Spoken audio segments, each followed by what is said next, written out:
Shalom, shalom, gloire à Jésus-Christ. Que le nom de notre Seigneur soit béni. Que le nom du Dieu vivant soit béni. Que le nom du Créateur des cieux et de la terre, tout ce qui renferme, soit célébré en ce jour dans le nom de Jésus-Christ. Je dis merci à Dieu qui nous donne encore l'opportunité, sa grâce et sa faveur, à nous retrouver à ses pieds pour recevoir instruction, enseignement, édification, orientation, correction de sa part. Qu'il bénisse donc ces instants que nous allons passer à ses pieds, qu'il soit au cœur de sa parole et qu'il nous dispose à la recevoir, à la garder sur la table de nos cœurs et à la pratiquer au nom puissant de Jésus-Christ. Bien-aimé, sois richement béni. Merci de te connecter à moi. Merci de continuer à me suivre. Merci de prendre plaisir à me suivre et que Dieu te bénisse depuis ta position au nom de Jésus-Christ. Naître de nouveau. Voici une expression qui est connue dans le milieu chrétien de façon générale, mais de façon particulière dans le milieu protestant, évangélique, baptiste, pentecôtiste et autres. Dans ce milieu-là, on connaît très bien ce mot, on connaît bien cette expression-là, naître de nouveau. Alors, la question est de savoir c'est quoi même naître de nouveau, pourquoi on doit naître de nouveau et comment on naît de nouveau, qui doit être né de nouveau et puis, ça dit, quels sont les bénéfices d'ailleurs qu'on a à naître de nouveau. Alléluia. Donc, autant de questions qui vont meubler cette série d'enseignements, de vidéos sur ce thème, naître de nouveau ou la nouvelle naissance. Mais avant donc, nous allons lire le passage dans la Bible qui parle de la nouvelle naissance. La première fois, l'expression naître de nouveau apparaît dans la Bible. Et là, c'est le Seigneur lui-même qui le dit, le Seigneur Jésus-Christ, dans son entretien qu'il a eu avec Nicodème. Et nous allons le voir dans le livre de Jean, l'évangile selon Saint Jean, en son chapitre 3, à partir donc du verset 1, et nous allons lire jusqu'au verset 8. Mais il y eut un homme d'entre les pharisiens nommé Nicodème, un chef des Juifs, qui vint lui auprès de Jésus de nuit et lui dit, « Rabbi, nous savons que tu es un docteur venu de Dieu, car personne ne peut faire ces miracles que tu fais si Dieu n'est avec lui. » Jésus lui répondit, « en vérité, je te le dis, si un homme n'est né de nouveau, il ne peut voir le royaume de Dieu. » Nicodème lui dit, « Comment un homme peut-il naître quand il est vieux? Peut-il entrer dans le sein de sa mère et naître? » Jésus répondit, « en vérité, je te le dis, si un homme n'est né d'eau et d'esprit, il ne peut entrer dans le royaume de Dieu. Ce qui est né de la chair est chair, et ce qui est né de l'esprit, esprit. Ne t'étonne pas que je t'ai dit, il faut que vous naissiez de nouveau. Le vent vient, souffle où il veut, et tu entends le bruit, mais tu ne sais d'où il vient ni où il va. Il en est ainsi de tout homme qui est né de l'esprit. » Amen. Que Dieu bénisse sa parole et qu'il nous donne une bonne compréhension de sa parole.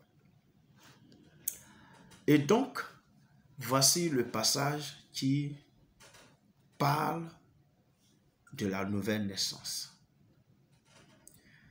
Un chef des Juifs, Nicodème, un docteur, parce que quand on continue la lecture après, on sait que c'est un docteur, donc c'est un scribe, c'est un enseignant de la parole de Dieu, qui va rencontrer de nuit Jésus. Il ne pouvait pas le faire de jour pour ne pas être vu par ses pairs. et être, j'allais dire, radié de la communauté. Donc, il le fait la nuit. Mais ce n'est pas ça qui est important en fait. Il vient, il appelle Jésus Rabbi, ça veut dire maître. Donc, il reconnaît Jésus comme un maître, un docteur venu de Dieu. Donc, Jésus n'est pas n'importe qui selon Nicodème. Dit-il vrai ou bien il ironisait, je ne sais. Mais nous constatons que là, il dit Jésus est un docteur venu de Dieu. Pourquoi? Parce que ce que Jésus fait là, personne ne peut le faire si Dieu n'est avec lui. Mais Jésus sait une seule chose. Jésus sait que non, les miracles certainement auxquels Nicodème fait allusion ne peuvent pas sauver quelqu'un. Amen. Les miracles ne sauvent pas.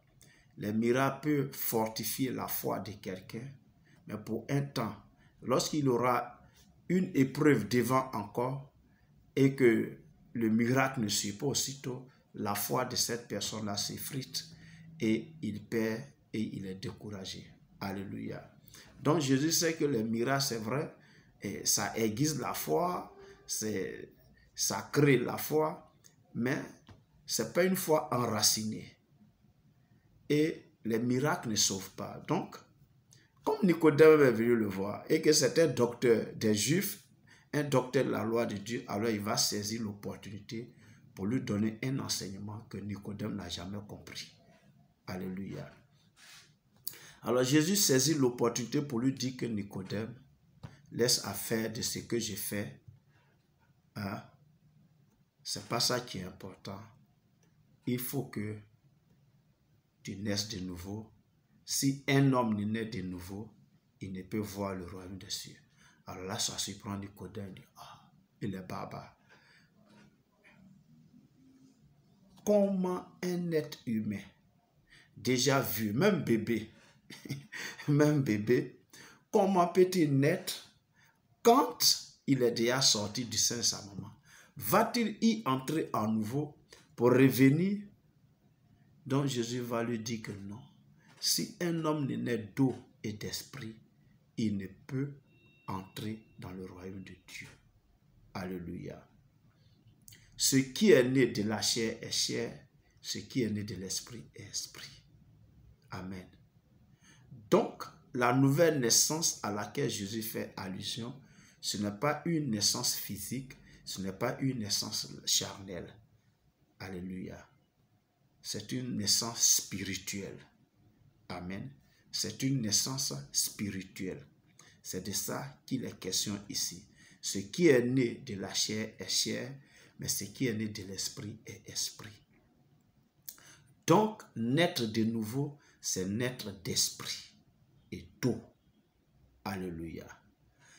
Et cette nouvelle naissance-là, c'est telle qu'on appelle la régénération. N'est-ce pas? La régénération, c'est un peu la reconstitution. Donc, comme c'est une naissance qui est spirituelle, qui se déroule dans le surnaturel, alors quand on parle de régénérescence ici, il est question de reconstitution de l'esprit de l'homme, afin d'amener l'homme à avoir la capacité à connaître Dieu, à comprendre Dieu et à lui obéir. Avoir la capacité à marcher selon la volonté de Dieu, à mener une vie qui plaise à Dieu. Alléluia. Et donc, atteindre ce niveau de communion avec le Créateur, il faut passer par la nouvelle naissance. Il faut que ton esprit soit régénéré, reconstitué, reprogrammé. Alléluia. Et vous savez, obéir à Dieu, marcher selon Dieu, faire la volonté de Dieu, comprendre Dieu, ce n'est pas chose facile pour l'homme naturel. Alléluia. Ce n'est pas facile pour l'homme naturel. Amen. Et ça, nous allons le voir dans le cours de l'enseignement et de cette série de vidéos. Nous allons le découvrir que l'homme naturel, il lui est difficile de comprendre Dieu, d'accepter même la volonté de Dieu et de marcher conformément à elle. Amen. Et c'est pourquoi, pour pouvoir le faire là, il faut naître de nouveau. C'est une régénération, une reconstitution de l'Esprit de Dieu, une reprogrammation de l'Esprit de Dieu pour changer sa mentalité, pour changer sa façon de voir les choses et désormais vivre selon Dieu. Amen. C'est ça, naître de nouveau. Alors, pourquoi faut-il naître de nouveau? Voici donc la première question à laquelle nous allons répondre dans la prochaine vidéo. Merci de m'avoir écouté. Merci de m'avoir suivi. Je prie que tu prennes plaisir à me suivre afin de comprendre qu'est-ce que c'est que la nouvelle naissance. Porte-toi bien et que Dieu te garde au nom de Jésus-Christ. Amen.